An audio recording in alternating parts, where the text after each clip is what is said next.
ৰাইজে যদি তেখেতৰ মূল্যৱান ভোট দি আপোনাক জয়যুক্ত কৰে তেনেহলে আপুনি এই সমাজখন দুৰ্নীতিমুক্ত কৰিব নেকি? হয়, মই বৰ্তমানে উপস্থিত আছো নীলবাগান গাঁও পঞ্চায়তৰ চন্দনপুৰ গাঁৱত 10 নম্বৰ ৱাৰ্ডত পূৰ্ণিমা বেগমৰ ঘৰত। হয়, ইতিমধ্যে দেখিবলৈ পোৱা গৈছে ৰাজ্যত সমাগত পঞ্চায়ত নিৰ্বাচন।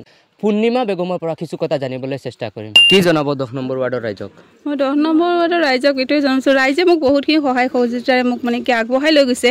যিহেতু যদি আল্লাই মোক জিকাই নিয়ে যিমানখিনি পাৰোঁ মই ৰাইজৰ ওচৰত থাকিম আৰু যিমানখিনি মানে কি চৰকাৰৰ অনুদানো আহে মই ৰাইজৰ লগত মানে কি সেইখিনি ৰাইজৰ সহযোগিতাৰে মানে আগবঢ়াই নিব বিচাৰিম।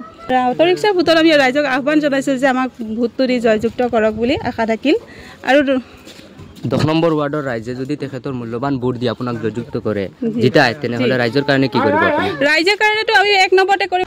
ৰাইজক আহ্বান এইটোৱে জনাইছোঁ যে মোক তেওঁলোকৰ বহুমূলীয়া ভোটটো দি মোক জয়যুক্ত কৰক আৰু যিমানখিনি লাগে পিছত মই তেওঁলোকৰ লগত মানে কি সহায় সহযোগিতাৰে মানে থাকিম। আৰু ৰাইজে যদি তেখেতৰ মূল্যৱান ভোট দি আপোনাক জয়যুক্ত কৰে তেনেহলে আপুনি এই সমাজখন দুৰ্নীতিমুক্ত কৰিব নেকি? যি হয় মই দুৰ্নীতিমুক্ত কৰিম পুৰা কেটাং চিয়ৰ।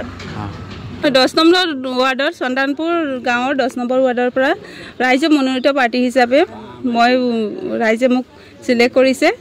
এতিয়া মই ৰাইজক এইটোৱে আহ্বান জনাব বিচাৰোঁ যে কি তেওঁলোকে অটো ৰিক্সাৰ বহুমূলীয়া ভোটটো দি মোক যে জয়যুক্ত কৰায় আৰু ভৱিষ্যতেও যিখিনি কৰিব লাগে তেওঁ মই ৰাইজৰ ওচৰত থাকিম আৰু যিখিনি সহায় কৰিব লাগে ৰাইজক মই সহায় কৰিম। আৰু ৰাইজৰ ওচৰত এইটোৱে আৰু বিশেষ আহ্বান মোক তেওঁলোকে যে ভোটটো দি পেলাই মোক জয়যুক্ত কৰায়। ধন্যবাদ।